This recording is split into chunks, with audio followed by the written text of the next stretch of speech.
Today's topic is rightly dividing the word of God. నేటి ధ్యానాంశము దేవుని వాక్యమును సరిగా విభజించుట. Paul wrote to Timothy, his second letter, verse 15, "Study to shew thyself approved unto God, a workman that needeth not to be ashamed, rightly dividing the word of truth." పౌలు తిమోతికి రాసిన రెండవ పత్రిక 2వ అధ్యాయము 15వ వచనంలో ఈ విధంగా రాస్తున్నాడు. దేవుని ఎదుట యోగ్యునిగాను సిగ్గుపడనక్కరలేని పనివానిగాను సత్యవాక్యమును సరిగా ఉపదేశించువానిగాను నిన్ను నీవే దేవునికి కనపరుచుకొనుటకు జాగ్రత్త పడము. Here we see Paul wrote to Timothy that he should be careful when he divide the word of God or when he teach the word of God. ఇక్కడ పౌలు తిమోతికి రాస్తున్నాడు, దేవుని యొక్క వాక్యమును బోధించుటలో, దేవుని యొక్క వాక్యమును సరిగా విభజించుటలో జాగ్రత్త పడమని. A workman that needeth not to be ashamed. సిగ్గు పడకుండా దేవుని పనివానిగా ఉండమని తిమోతిని హెచ్చరిస్తున్నాడు. So one day every preacher will stand in front of God. ఒకరోజు ప్రతి బోధకుడు కూడా దేవుని ఎదుట నిలబడతాడు. And every believer, every Christian will stand in the presence of God. ప్రతి విశ్వాసి కూడా దేవుని ఎదుట నిలబడతాడు. And if anyone in his lifetime did not use the word properly, they will be ashamed in the presence of God. ఎవరైతే దేవుని యొక్క వాక్యమును సరిగా విభజించకుండా ఉంటారో వారు దేవుని ఎదుట సిగ్గుపడేటువంటి వారిగా ఉంటారు. So while we are living on this earth, we must be careful to study the word of God and to apply in our daily lives.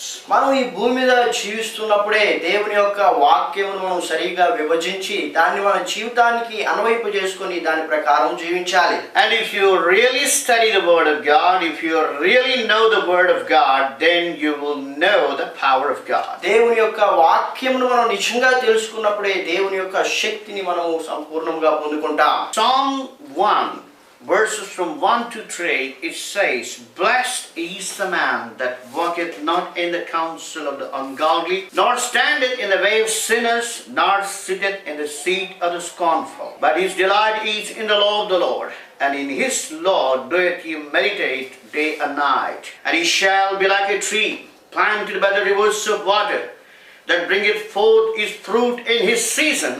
His leaf also shall not wither, and whatsoever he doeth shall prosper." మొదటి కీర్తన 3 వచనములు. దుష్టుల ఆలోచన చొప్పున నడువక, పాపుల మార్గమున నిలువక, అపహాసకులు కూర్చుండు చోటను కూర్చుండక, యెహోవా ధర్మశాస్త్రమునందు ఆనందించుచు దివారాత్రము దానిని ధ్యానించువాడు ధన్యుడు. అతడు నీటి కాలువల ఎవరన నాటబడిన వాడై ఆకు వాడక తన కాలమందు ఫలమిచ్చు చెట్టు వలె ఉండును. అతడు చేయనిదంతయు సఫలమగును. Here we see the secret of success.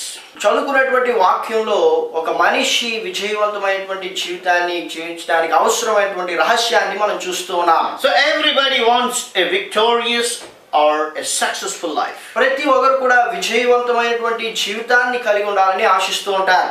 In the world, people do not know how to lead a victorious life. విజయవంతమైనటువంటి జీవితాన్ని ఎలా జీవించాలో ఈ లోకంలో అనేక మందికి తెలియదు. But if anyone study the word of God, he will know how to lead a victorious and successful life. ఎవరైతే దేవుని యొక్క వాక్యాన్ని చదువుతారో వారు విజయవంతమైనటువంటి జీవితాన్ని ఎలా జీవించాలో తెలుసుకోగలుగుతారు. Many people concentrate on the words victorious life and successful life. అనేక మంది విజయవంతమైనటువంటి జీవితం అనేటువంటి పదాల పైన ఆలోచన చేస్తూ ఉంటారు. They don't know how one can be successful. అయితే విజయవంతమైనటువంటి జీవితాన్ని వారు ఏ విధంగా కలిగి ఉండాలో వారికి తెలియదు. And every day many people pray, "Lord, help me to be successful, to be victorious." అనేక మంది ప్రభువా నేను విజయవంతంగా జీవించడానికి సాయం చేయమని ప్రార్థన చేస్తూ ఉంటారు. And I prayed many times. నేను కూడా ఆ విధంగా అనేక సార్లు ప్రార్థన చేశాను. But one day Lord spoke to me. అయితే ఒక రోజు దేవుడు నాతో మాట్లాడారు. You need not pray for victorious life, విజయవంతమైనటువంటి జీవితం కొరకు నీవు ప్రార్థించాల్సిన అవసరం లేదు. but you must determine to follow my word, and ultimately you will be victorious. దేవుని యొక్క వాక్యాన్ని నీవు అనుసరించినట్లయితే నీ యొక్క జీవితంలో విజయాన్ని చూస్తావు. So here I want you to divide the word of God rightly. ఇక్కడ దేవుని యొక్క వాక్యాన్ని మనం సరిగా విభజించాలి. So what the word of God says is, one who meditate on the word of God, he shall be like a tree planted by the rivers of water, that bringeth forth his fruit in his season. His leaf also shall not wither, and whatsoever he doeth shall prosper. ఇక్కడ వాక్యంలో చూస్తున్నాము, యెహోవా ధర్మశాస్త్రమునందు దివారాత్రములు ధ్యానించేటువంటి వాడు ధన్యుడు. అతడు నీటి కాలువన యోరన నాటబడినటువంటి వాడై ఆకు వాడక తన కాలమందు ఫలమిచ్చు చెట్టు వలె ఉంటాడు. అతడు చేయుదంతా కూడా సఫలమవుతుంది. So instead of asking God, give me a fruitful life or give me a successful life, you can ask God, Lord, help me to meditate on your word day and night. ప్రభువా, ఫలభరితమైనటువంటి జీవితంలో నాకు దయచేయండి, విజయవంతమైనటువంటి జీవితంలో నాకు దయచేయండి అని అడుగుటకు బదులుగా, ప్రభువా మీ వాక్యమును దివారాత్రములు ధ్యానించుటకు సహాయం చేయండి అని ప్రార్థన చేయడం మంచిది. We have so many requests. మనకు అనేక అవసరతలు ఉంటూ ఉన్నాయి. But what I want to say is, if you obey the word of God, if you fulfill the commandment of God, then God will give you the victorious and successful life. మనము దేవుని యొక్క వాక్యాన్ని అనుసరిస్తూ దేవుని యొక్క వాక్యానికి విధేయత చూపుతూ ఉన్నప్పుడు దేవుడు తప్పకుండా మనకు ఫలభరితమైనటువంటి జీవితమును, విజయవంతమైనటువంటి జీవితమును దయచేస్తారు. So I am convinced by the Lord, instead of asking him, give me a victorious life, I am asking, Lord, help me to meditate upon your word day and night. దేవా, నాకు ఫలభరితమైనటువంటి జీవితమును దయచేయండి అని అడుగుటకు బదులుగా దివారాత్రములు ధ్యానించడానికి సహాయం చేయమని దేవుని చేత నేను బోధించబడ్డాను. Because if I don't meditate upon the word of God, but still if I ask God, give me a victorious life, that will not work. దేవుని యొక్క వాక్యాన్ని ధ్యానించకుండా నాకు ఫలభరితమైనటువంటి జీవితాన్ని దయచేయండి ప్రభువా అని ప్రార్థన చేసినట్లయితే అది అంత మాత్రం కూడా ఫలించదు. Because God already designed a successful life. ఎందుకంటే దేవుడు తన వాక్యంలో విజయవంతమైనటువంటి జీవితం ఏ విధంగా కలుగుతుందో ఆయన సూచించి ఉన్నాడు. He has set up a formula for a successful life. విజయవంతమైనటువంటి జీవితానికి అవసరమైనటువంటి సూత్రాన్ని దేవుడు తన వాక్యంలో ఉంచి ఉన్నాడు. But it's a sad thing, many people, they created their own formulas to have a successful life. అయితే విచారకరమైనటువంటి విషయం ఏంటంటే అనేక మంది విజయవంతమైనటువంటి జీవితాన్ని కలిగి ఉండడానికి వారికి అనుకూలమైనటువంటి సూత్రాలను వారు పాటిస్తూ ఉన్నారు. Some preachers say, if you send me money, we will pray for you and you will be fruitful. కొంతమంది ప్రసంగికులు ఏమని ప్రసంగం చేస్తుంటారంటే, మా పరిచర్యకు మీరు డబ్బు పంపించినట్లయితే మేము మీ కొరకు ప్రార్థన చేస్తాం, అప్పుడు మీరు ఫలవంతులుగా ఉంటారని చెప్తున్నారు. Bible never said that. Bible ఆ విధంగా చెప్పడం లేదు. What Bible says, if you obey the word of God, if you meditate upon the word of God, then you will be successful. Bible ఏం చెప్తుందంటే, మీరు దేవుని యొక్క వాక్యాన్ని ధ్యానించినప్పుడు మీరు ఫలవంతమైనటువంటి జీవితాన్ని కలిగి ఉంటారు. If you obey the word of God, then you will have a fruitful life. దేవుని యొక్క వాక్యానికి మీరు విధేయత చూపినప్పుడు మీరు ఫలభరితమైనటువంటి జీవితాన్ని కలిగి ఉంటారు. So on the other side, many preachers are encouraging people to continue in their sinful life and still ask God for a victorious life. కొంతమంది ప్రసంగికులు విశ్వాసులు తమ యొక్క పాప జీవితంలో కొనసాగుతున్నప్పటికీ కూడా మరి ఫలభరితమైనటువంటి జీవితాన్ని కలిగి ఉండమని వారు ప్రోత్సహిస్తూ ఉన్నారు. And it is a devil that convinces believers that they can still live in sin and send money to somebody and get some blessings. అపవాది మనుషుల్ని ఏ విధంగా భ్రమపెడుతుందంటే, వీరు పాపంలో జీవిస్తూ దేవుని యొక్క బిడ్డలకి డబ్బు పంపిస్తే దేవుడు మిమ్మల్ని ఆశీర్వదిస్తాడని భ్రమపెడుతోంది. God has a specific foundation. దేవుడు ఒక ప్రత్యేకమైనటువంటి పునాదిని విశ్వాస జీవితానికి వేసి ఉన్నాడు. 2 Timothy chapter 2 verse 19 says, nevertheless the foundation of God standeth sure, having this seal, the Lord knoweth them that are his. And let everyone that nameth the name of Christ depart from iniquity. 2 Timothy పత్రిక 2వ అధ్యాయము 19వ వచనము, ఆయనను దేవుని యొక్క స్థిరమైన పునాది నిలకడగా ఉన్నది, ప్రభువు తన వారిని ఎరుగును అనునదియు, ప్రభువు నామమును ఒప్పుకొను ప్రతివాడును దుర్నీతి నుండి తొలగిపోవాలనను నది దానికి ముద్రగా ఉన్నది. So it's very clear, one who confesses the Lord and one who follows the Lord should depart from iniquity. ఇక్కడ మనం దేవుని వాక్యంలో చూస్తున్నాము, దేవుని యొక్క నామమును ఒప్పుకునేటువంటి ప్రతి వారు కూడా దుర్నీతి నుండి తొలగిపోవాలి. So don't ever be deceived that you can still continue in your sin and some great God servants can pray for you. మీరు దుర్నీతిలో ఉంటూ కూడా ఎవరైనా భక్తులు మీ కొరకు ప్రార్థన చేసినట్లయితే దేవుడు మిమ్మల్ని ఆశీర్వదిస్తాడని మీరు మోసపోవద్దు.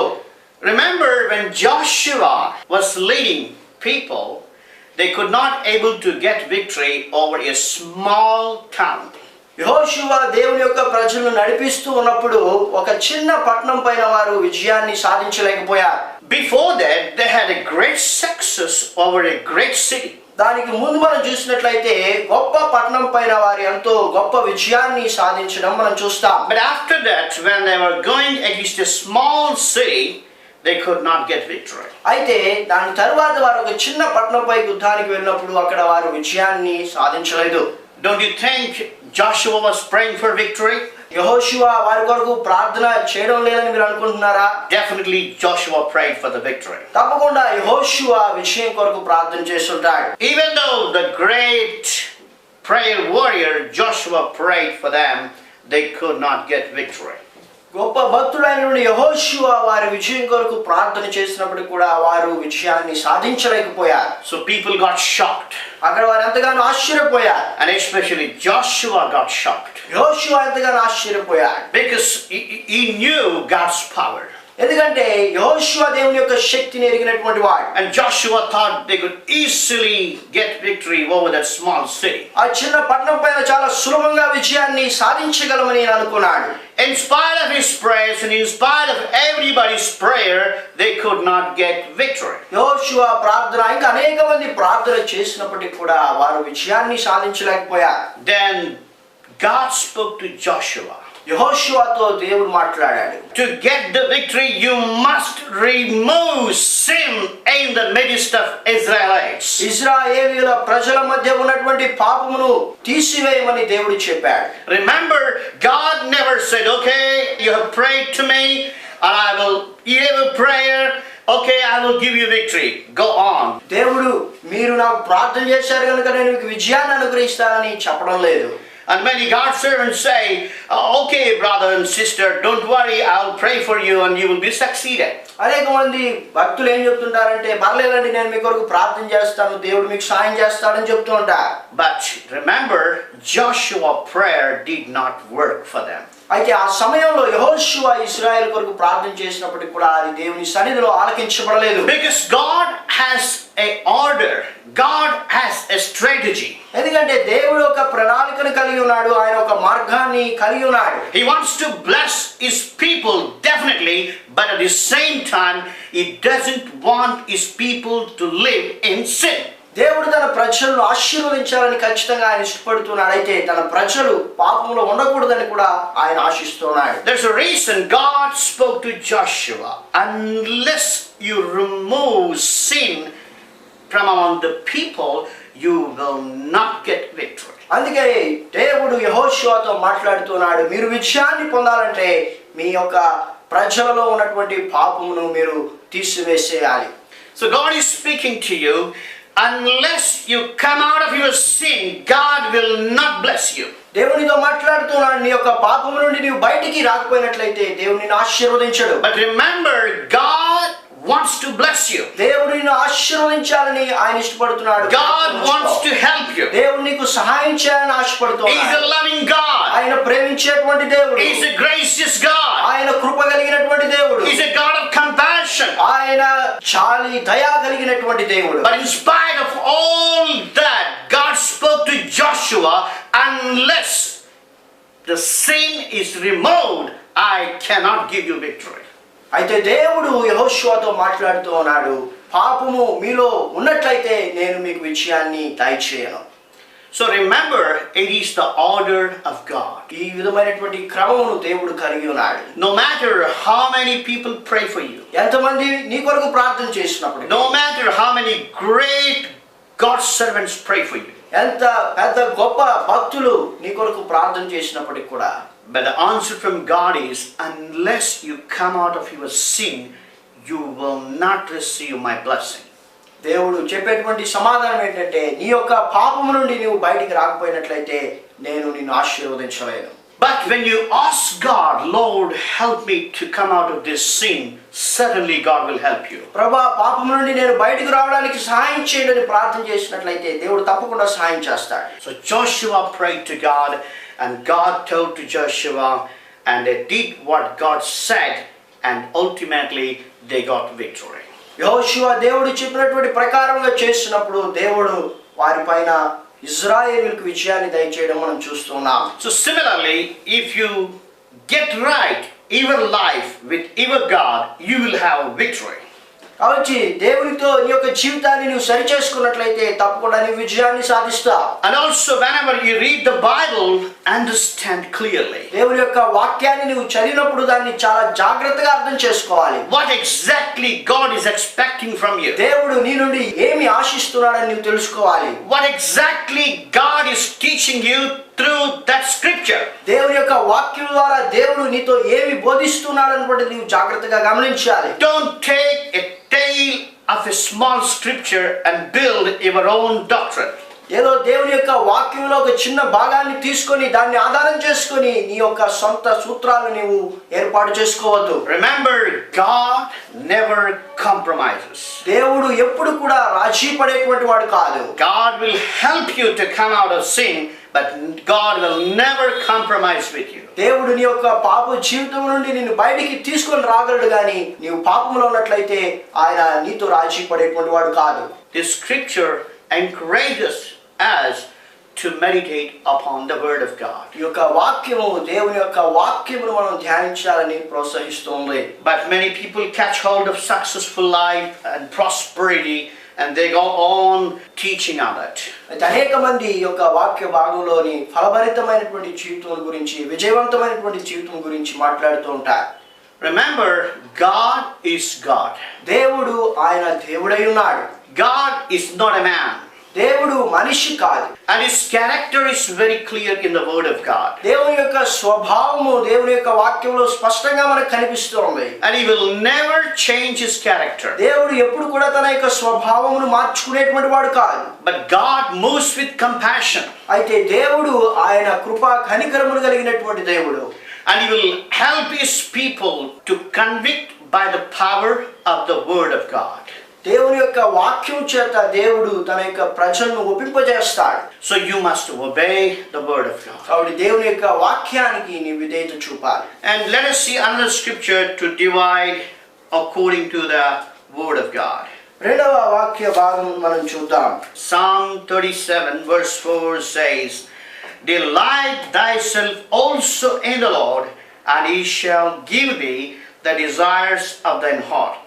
కీర్తనలు 37:4 యెహోవాను బట్టి సంతోషించుము, ఆయన నీ హృదయ వాంఛలను తీర్చును. Many people wrongly divide this scripture. ఈ యొక్క వాక్య భాగాన్ని అనేక మంది తప్పుగా విభజిస్తూ ఉంటారు. And people pray, Lord, give the desires of their heart. ప్రభువా నా యొక్క హృదయ వాంఛలను తీర్చమని ప్రార్థన చేస్తూ ఉంటారు. And many God's servants pray for the believers, Lord, give them the desires of their heart. అనేక మంది దేవుని భక్తులు కూడా ప్రభువా వారి యొక్క హృదయ వాంఛలను తీర్చమని ప్రార్థన చేస్తూ ఉంటారు. When I was in Kuwait, I saw such prayers offered for believers. నేను కువైట్ దేశంలో ఉన్నప్పుడు అక్కడ ఉన్నటువంటి భక్తులు ఆ విధమైనటువంటి ప్రార్థనలు విశ్వాసుల కొరకు చేయడం నేను విన్నాను. So a pastor is laying his hands on everybody.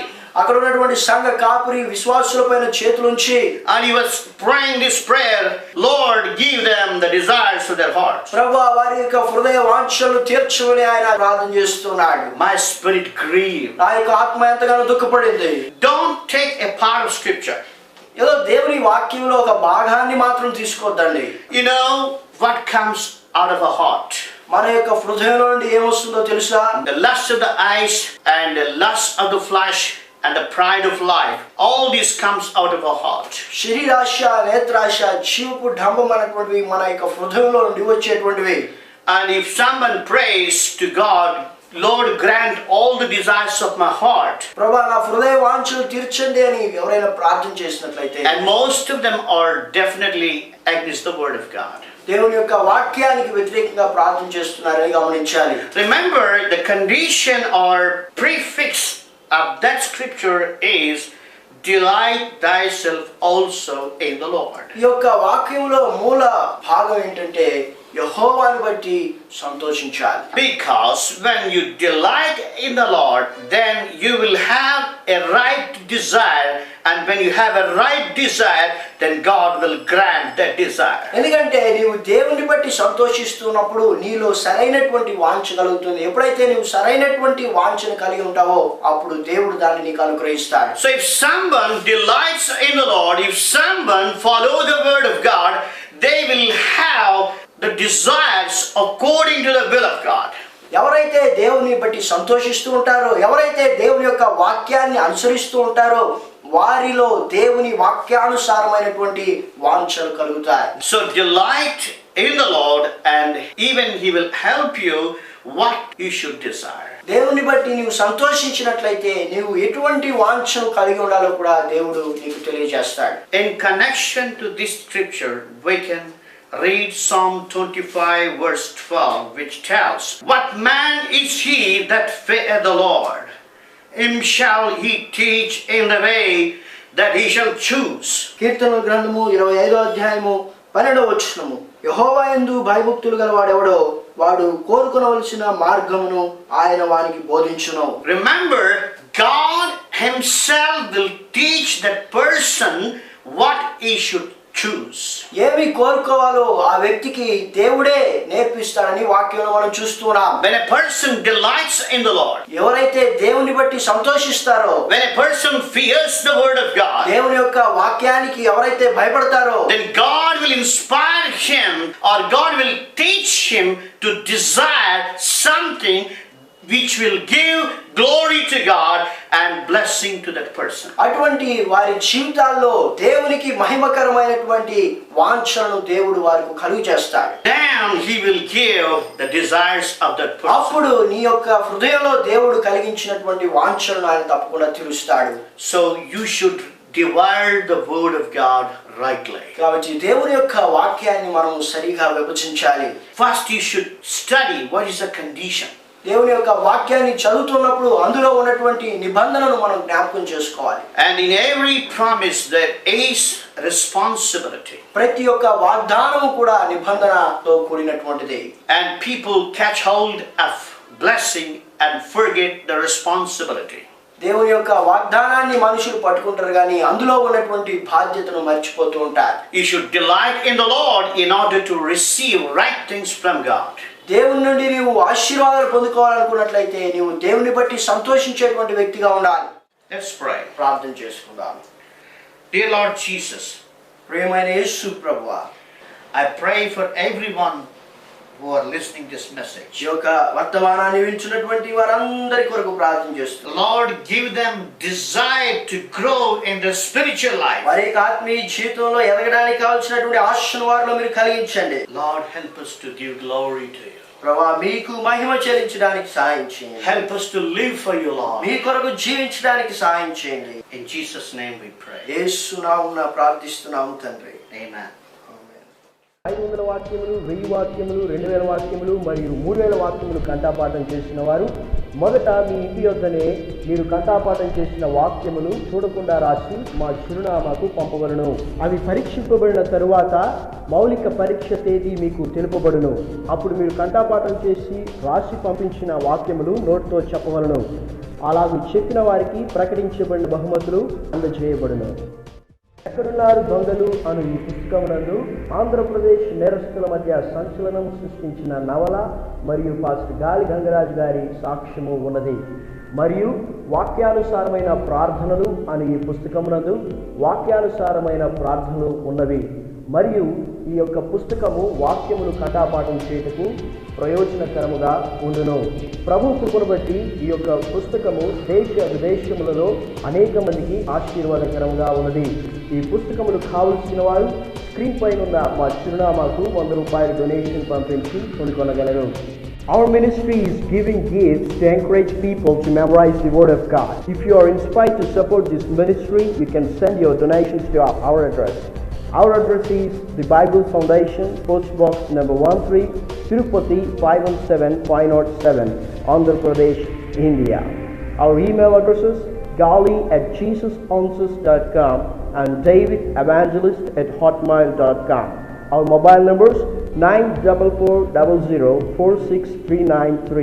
and 94900 You can visit our website at www.thebiblefoundation.com.